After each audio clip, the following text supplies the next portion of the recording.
The pre-dawn chill bit at Dr. Carlo Segway's skin, a familiar ache mirroring the hollow in his chest. At 3 in the morning, the world outside was still, but inside his small living room, a different kind of silence reigned. He sat cross-legged on the floor, the small, vulnerable weight of Tholo, the lion cub, curled into his lap. Tholo's tiny body vibrated, a faint, desperate tremor, as he pushed air from his lungs, yet no sound emerged. Only a soft puff of breath, a phantom attempt at a roar. The cub then slowly lifted a paw, placing it gently on Kalo's stubbled cheek, a silent communion that spoke volumes. Kalo's eyes, perpetually heavy with a sorrow that seemed to have taken root 2 years ago, closed for a moment, absorbing the unexpected contact. 17 years as a wildlife veterinarian had exposed Kalo to every imaginable facet of nature's cruelty and resilience.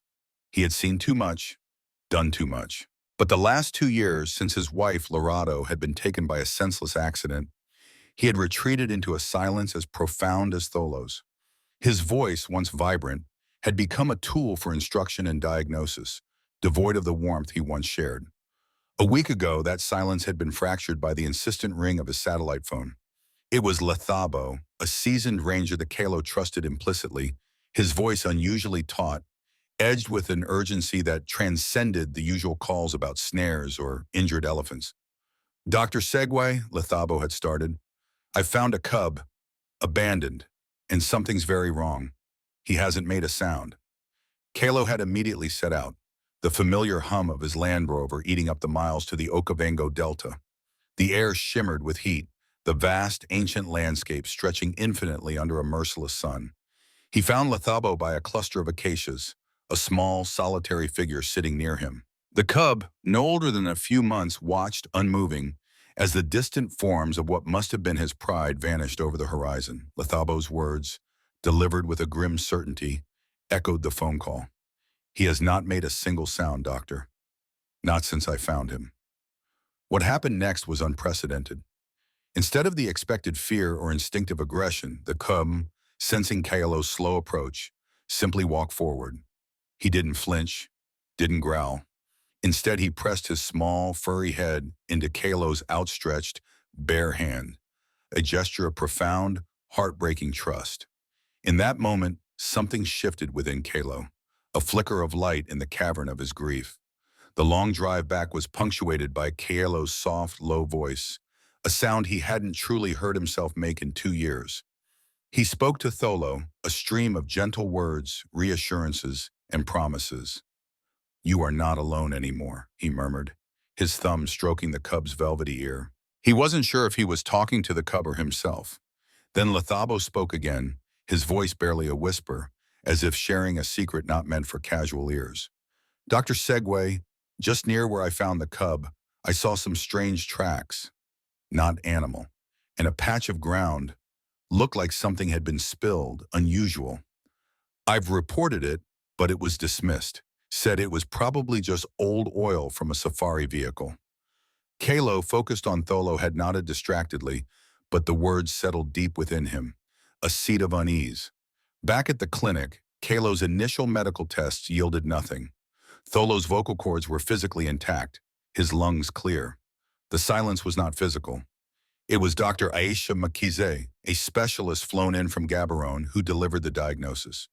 Her gaze, sharp and empathetic, settled on Kalo. "Selective mutism," she confirmed, "a profound psychological trauma. The mind has decided that making sound is too dangerous." Her words struck Kalo like a physical blow. "The mind has decided that making sound is too dangerous." He recognized it immediately. It was his own diagnosis. In that instant, Kalo made a silent vow to the cub nestled in his arms. He would teach Tholo to roar, to reclaim his voice. Unbeknownst to him, this promise was the first tentative step in reclaiming his own.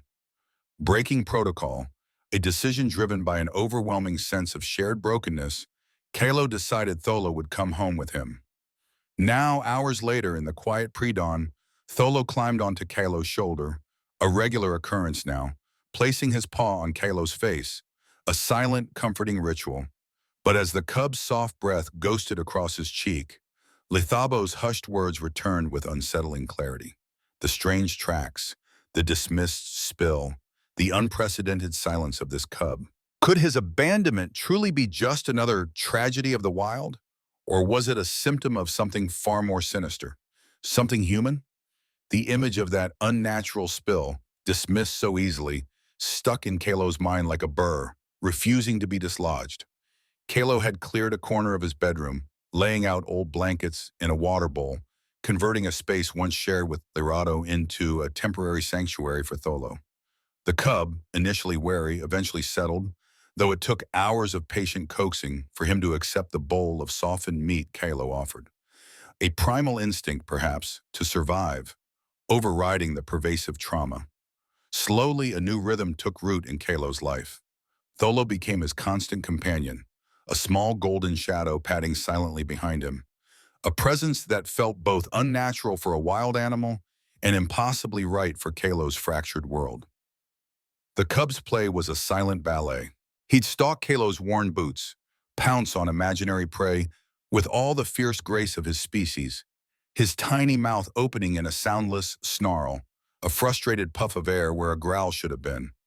Kalo, feeling a desperate, almost foolish hope, spent hours playing recordings of lion vocalizations, attempting to mimic roars until his throat ached. He knew it was ridiculous, a grown man roaring at a silent cub, but the alternative was a silence that threatened to consume them both.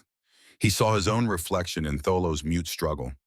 Since Lerato's death, Kaelo's own grief had manifested as a profound emotional muteness, a conscious suppression of Chioichi, anger, or even deep sorrow.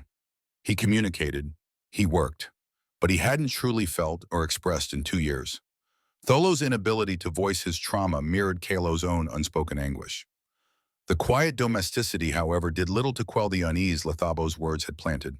Kalo sought out the ranger, not with official queries, but over a shared coffee, casually asking for more details about the spill.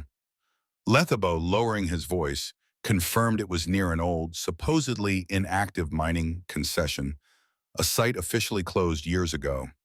The ranger's eyes held a familiar, wary glint that spoke of unvoiced suspicions. That information was enough. Under the cloak of night, Kaelo drove his Land Rover, navigating the treacherous paths towards the old concession. The moon cast long, ghostly shadows as he crept through the deserted landscape. Near the location Lethabo described, he found it, a small, almost imperceptible patch of ground, where the soil was strangely discolored, and the sparse vegetation around it grew in grotesque, stunted forms. A faint, acrid smell lingered. With gloved hands, Kalo carefully collected soil and plant samples, his medical kit repurposed for environmental forensics. Back in his makeshift lab, Kalo cross-referenced local veterinary reports. It was a tedious process, but a pattern slowly emerged, a scattering of unexplained animal sicknesses, mostly minor, some more severe, clustered around areas bordering similar inactive concessions or remote access roads leading to them. The pieces, disparate at first, were beginning to fit together, forming a disturbing mosaic. Every night around 3 in the morning, Tholo would still climb onto Kalo's shoulder, a ritual now etched into their shared existence. The cub would press his head against Kalo's neck, his paw gently resting on Kalo's chest. "I am here. You are not alone. We are the same." It was a silent affirmation, a balm to Kalo's wounded soul. One night, as Kalo tried once more to coax a sound, he saw it, a faint, visible contraction of Tholo's throat muscles, a minuscule effort, almost a tremor. Hope, sharp and precious, pierced through Kalo's hardened heart. "Yes, Tholo," he whispered. "Yes, little one. You're trying. Keep trying." As he nursed that fragile hope, Kalo found himself talking to Tholo not just about roaring, but about everything. About Lerato, their dreams, the life they had built. He spoke of the ache in his own chest, the quiet despair. He was breaking his own silence, finding in the cub a confidant he hadn't known he needed. Tholo would respond with his own silent language, placing a paw on Kalo's chest. Just a touch, just presence. A small creature saying, "I understand." The lab results for the samples came back, cold and undeniable. The residue was a rare industrial solvent, complex, manufactured. It was not a natural occurrence, not something from a safari vehicle, nor a discarded fuel drum. This was a classified incident, an engineered pollutant. Kalo's suspicions solidified into a grim certainty. This wasn't a random event. It was an illegal dumping operation, almost certainly linked to the nearby inactive mining concession. The solvent, seeping into the earth, was poisoning the very ecosystem that had once been Tholo's home, a silent killer in the heart of the delta. Jadartabo Naksumalo, the esteemed veterinary behaviorist, observed Tholo with a quiet intensity, her gaze missing nothing. She watched the cub, now a little larger, pounce on Kalo's boot, then immediately look up, as if for approval, a silent question in his wide amber eyes. "Remarkable trust," she murmured, more to herself than Kalo. After a long assessment, she turned to him, her voice gentle but firm. "His silence is protective, Kalo. Something made him believe that making sound brings danger. It's a deep psychological shutdown." Then her gaze softened, piercing Kalo's own carefully constructed emotional barriers. "I think you and this cub are helping each other, Kalo. You are both silent in your own ways, aren't you?" Her words struck a chord, unlocking a dam Kalo hadn't realized was holding. For the first time in years, he found himself talking openly about Lorado, his grief, the dreams they had shared for the future of the Delta. Tholo, nestled quietly at his feet, was a silent witness, and in his presence, Kalo found a solace he hadn't known existed. A few days later, Lethubo appeared at Kalo's door, his face grim. He shifted uncomfortably, then spoke in a low voice. "There's something else, Doctor. When I found Tholo, I heard aggressive roaring, a lioness's roar, then a cub screaming, moments before the silence. I think his mother attacked him." The words hit Kalo with a sickening force. Tholo's silence wasn't just abandonment. It was a learned response to unimaginable violence, a survival mechanism born of terror. The full horror of the cub's trauma washed over him. "We have to teach you that the world can be safe again, Tholo," Kalo whispered, his voice thick with emotion, the cub's plight deepening his resolve. He began a new ritual, one Lorado had loved. He would hum, a low, resonant tone, songs from their youth, melodies that had filled their home. Tholo would respond with silent vibrations, pressing his head against Kalo's chest, a wordless conversation that transcended sound.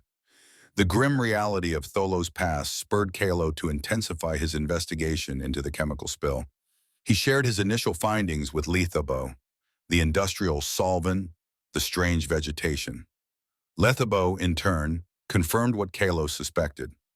"Doctor, other strange animal behaviors, health issues, they have been reported in that specific zone near the old mine, always written off as natural causes.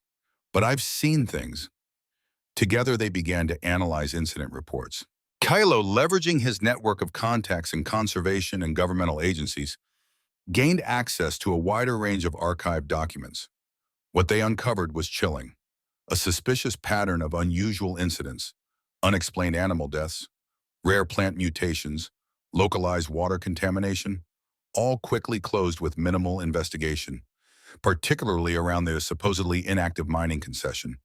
A pattern of official dismissals, convenient explanations, and a clear attempt to suppress information. This was no mere oversight. It was a systematic cover-up, a deliberate act of corporate malfeasance or governmental negligence. Kalo felt a cold dread settle in his stomach. The danger wasn't isolated, it was systemic. A poison spreading through the delicate veins of the ecosystem, affecting a wider area and multiple species.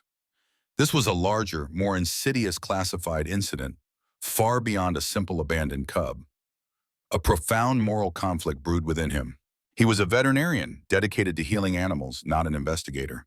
Yet innocent lives were at stake, countless more animals like Tholo, suffering in silence. He couldn't turn away. In this crucible of discovery and moral dilemma, his bond with Tholo deepened further. Kalo began to treat the cub like a son, including him in every aspect of his life, fostering a trust that felt unbreakable. Tholo, in turn, blossomed, his silent play becoming more animated. One afternoon, while Kalo and Tholo were observing a watering hole, a startled caracal, hidden in the tall grasses, suddenly bolted. The unexpected movement triggered an instantaneous primal reaction in Tholo. His tiny mouth opened wide, his body tensed, and for a split second, a defensive, silent roar erupted, raw and instinctive, a pure, unthinking reflex. He forgot his fear, his trauma, for a fleeting moment. Kalo watched, breathless. Then a surge of insight hit him. You forgot. For a moment, you forgot that sound was dangerous, he murmured, his eyes fixed on Tholo. We just need to find what makes you forget long enough that the sound comes out. The call from Naledi, the rehabilitation director, was a stark reminder of the looming deadline. 1 week, Kalo, then Tholo has to go back to the facility. The words hung heavy in the air, a countdown to separation, intensifying the pressure on Kalo to break through Tholo's silence. He redoubled his efforts, abandoning scientific methods for raw, emotional appeals. He began to roar at Tholo, not the gentle mimicry of before, but guttural, awkward human attempts, pouring his own frustrations and anxieties into the sound. Tholo would respond in kind, his tiny body tensing, his mouth opening in increasingly intense, silent roars. One night, Kalo dreamt of Lorato. She stood bathed in soft light, her smile tender, but her words carried an urgent gravity. You have to let it out, Kalo, she urged, even if it hurts, especially if it hurts. That is how you know you are alive. He woke with a jolt, the dream a catalyst. He walked into their bedroom, a space he had meticulously avoided since her death, now filled with the ghosts of their laughter and love. He sat on their bed, talking aloud to the empty room, to Tholo curled beside him, recalling joyful memories, recognizing with a profound sadness that he had allowed Lorato's death to silence not just his voice, but the vibrant symphony of their shared love. He put on loud music, the kind Lorato had loved, its rhythm filling the house, chasing away the oppressive quiet. Then, awkwardly at first, he began to dance, a clumsy, uncoordinated shuffle, feeling foolish but utterly compelled. Something inside him began to crack open, the frozen grief starting to melt. Tholo, captivated, joined in, standing on his hind legs, his mouth wide in a silent roar that, in the flickering light, looked almost like laughter. In that moment of shared, unburdened joy, Kalo felt a profound shift. You saved my life, Echo, he whispered, holding the cub close, using the nickname he'd given him in silent solidarity. You gave me a reason to speak again. Driven by this renewed sense of purpose, Kalo escalated his other battle. With Lethabo's meticulous help, he compiled an anonymous, detailed report on the industrial solvent contamination, the unusual animal sicknesses, and the suspicious pattern of suppressed incident reports. It was damning evidence, carefully cross-referenced, and he sent it to a higher environmental authority, bypassing local channels. The response was swift, though not from the source he expected. Kalo was summoned to a meeting with local officials, men he knew were connected to the district's economic interests. They were aware of his inquiries, their faces schooled into expressions of polite menace. They dismissed his findings as unsubstantiated claims, warned him against interfering in sensitive economic zones. Dr. Segway, one official stated, his voice silky, your concerns are misplaced. This area is vital for the region's development. But Kalo, no longer a man silenced by grief, stood firm. He calmly referenced specific dates, chemical compositions, and the precise GPS coordinates of the contaminated sites, implying a knowledge far deeper than they anticipated.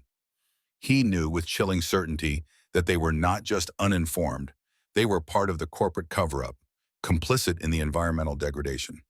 The officials' veiled threats, barely concealed beneath their polite smiles, solidified Kalo's conviction. This was serious, dangerous, and far-reaching. That night, as the final deadline loomed, Kalo held Tholo close in their ritual. He poured out his heart, acknowledging again how the cub had pulled him back from the precipice of his own despair. Tholo's silent vibrations against his chest were stronger than ever, a tangible pulse of life. Then, as the setting sun painted the large yard in hues of orange and purple, Kalo stepped outside. He took a deep breath, and with Tholo watching, he let it out. Not a roar, not a word, but a raw, primal scream. A human cry of pain, grief, and defiance, tearing through the evening air, a catharsis of 2 years of unexpressed sorrow. And then it happened. Tholo's throat expanded, his small body tensed, and from deep within him, a tiny, fragile mew escaped. It was barely audible, a whisper of sound, but it was there, his first audible sound in 7 weeks. Kalo fell to his knees, tears streaming down his face. "You did it, Tholo," he sobbed, pulling the cub into a fierce embrace. "You did it." If you've been following Kalo's journey, you know it's been a battle against grief and a silent threat. But what he's about to uncover isn't just a threat, it's a shocking, life-threatening conspiracy that will make you question everything. Don't go anywhere, hit that like button, subscribe, and let's dive into the most chilling revelations yet. The air thrummed with a nervous energy as Patricia Naletti's vehicle pulled up. Kalo Tholo, nestled securely in his arms, met her at the door. The cub, sensing the shift, let out a small, hesitant mew, then another, a fragile, hopeful sound that was now consistently emerging. Naletti's professional composure fractured into open astonishment. He's vocalizing," she breathed, her eyes widening. "Kalo, this changes everything. It vastly improves his chances for successful rehabilitation and eventual release." The words, though a confirmation of Kalo's hardest-won victory, were also a painful reminder of what came next. With a heavy heart, he looked into Tholo's trusting eyes, stroking the soft fur behind his ears. "I'm not abandoning you, little one," he murmured, his voice thick with unshed tears. "I'm sending you away because I love you too much to keep you from your true life, the life you were meant to live." It was an agonizing goodbye, a profound personal sacrifice for the cub's future. The silence that settled over Kalo's house after Tholo's departure was profound, yet different. It was no longer the oppressive, suffocating silence of grief, but a quieter, more peaceful space, imbued with the echoes of Tholo's progress and Kalo's own healing. He picked up his phone, something he hadn't done for a personal call in 2 years, and dialed his sister. For the first time, he spoke openly about Lorado, about the raw, aching void she'd left, breaking his self-imposed emotional muteness. Weeks later, the past and future collided on Kylo's doorstep in the form of an anonymous package. Inside, a USB stick contained encrypted files, internal memos, and disturbing photographs. As Kylo decrypted and sifted through the data, a cold dread solidified into righteous fury. The documents detailed a multi-year illegal dumping operation of highly toxic industrial waste by Omnicorp, a powerful mining conglomerate within the very inactive concession area Lethabo had initially pointed out. Memos, shockingly brazen in their honesty, revealed a web of complicity. Local and regional officials had been systematically bribed to ignore environmental reports, dismiss public concerns, and suppress investigations. The corporate cover-up was not just a suspicion, it was an undeniable, meticulously documented fact. Then Kalo found it. A scientific assessment, buried deep within the files, confirmed the identity of the specific toxin he'd found in his samples. It also contained a chilling, almost unbearable detail. Low-level prolonged exposure to this compound could induce extreme stress and aggression in large mammals and severe neurological damage and psychological trauma in their offspring. The realization hit Kalo like a physical blow. Tholo's mother's sudden, inexplicable aggression, the cub's terror, his resulting mutism, it was all likely exacerbated, if not caused, by Omnicorp's poison. The spill Lethabo had stumbled upon wasn't just a random accident. It was a direct, horrifying biomarker of a human-induced tragedy reaching into the most sacred bond between a mother and her cub. This wasn't merely neglect. It was a deliberate, criminal act that had traumatized an innocent life and systematically devastated an entire ecosystem. Kalo's personal healing now merged with a fierce, dangerous determination. His voice, found through Tholo, would be used for justice. He knew the fight would be perilous, against forces far more powerful than he could imagine. A call from Patricia Naletti confirmed Tholo was thriving, vocalizing consistently, his mew growing stronger, more confident. "He's going to be okay, Kalo," she assured him. Kalo hung up, relief washing over him, followed by a surge of unyielding resolve. Tholo had taught him that silence was not safety. He understood the danger of speaking out. But for Tholo, for Lorado, for the silent, suffering wild, he had to use his voice, for those who could not. Years passed. Kalo continued his quiet healing, the wound of Lorado's death still present, but no longer debilitating. He wrote a book, a memoir that began with Tholo's silent arrival and blossomed into a testament to resilience, both human and animal. In sharing their story, Kalo found his true voice, not just for himself, but for those who couldn't speak. Then came the call. Dr. Kun. Zolan Nkosi, a prominent wildlife researcher, invited Kalo to join a study on unusual lion behavior in a remote section of the Okavango Delta. The invitation felt like fate. Dr. Nkosi, her face alight with professional excitement, showed Kalo her data. The dominant male of this pride, she explained, gesturing to a genetic sequence, has a very unusual DNA signature. It matches a traumatized, non-vocal cub from a few years ago. Our records indicate he spent time with a vet. You might know him. Kalo's heart pounded. His roar, she continued, can be heard for miles. It's magnificent. Kalo knew with absolute certainty it was Tholo. The moment he saw him, Kalo was overwhelmed. Tholo, now a magnificent adult male, a king of his territory, moved with an undeniable power, his golden mane rippling in the breeze. He carried the scars of a wildlife, but his eyes held the same intelligent depth Kalo remembered. What happened next was truly extraordinary. With unprecedented tolerance, Tholo, instead of warning them off, walked directly towards Kalo's stationary vehicle, his gaze fixed. Kalo, his hand trembling slightly, opened the window. He took a deep breath and let out his rough, awkward human roar, the sound he had practiced relentlessly, born of grief and hope. Tholo paused, his great head tilted. Then the lion responded. A roar, the same pattern, deeper and infinitely more powerful, vibrated through the air, shaking the very ground beneath them. He remembers you, Dr. Nkosi gasped, her voice hushed with awe. Tholo approached closer, stopping just feet from the vehicle. He made the soft grunt of contentment he had used as a cub, a sound Kalo had heard countless times. It was a silent conversation, a reaffirmation of their unbreakable bond. You saved me, Echo, Kalo thought, tears blurring his vision. You gave me my voice back. But the reunion was also a sobering awakening to an ongoing threat. As Kalo observed Tholo's territory and the wider delta over the following days, the subtle, unsettling changes he'd noticed years ago were now more pronounced. Patches of stunted, discolored growth, a strange sheen on a distant water source, and another pride exhibiting uncharacteristic aggression, a mirror of Tholo's mother's past behavior. The inactive mining concession, visible in the distance, no longer looked quite so dormant. There were faint signs of recent activity, almost imperceptible to the untrained eye. A cold certainty settled over Kalo.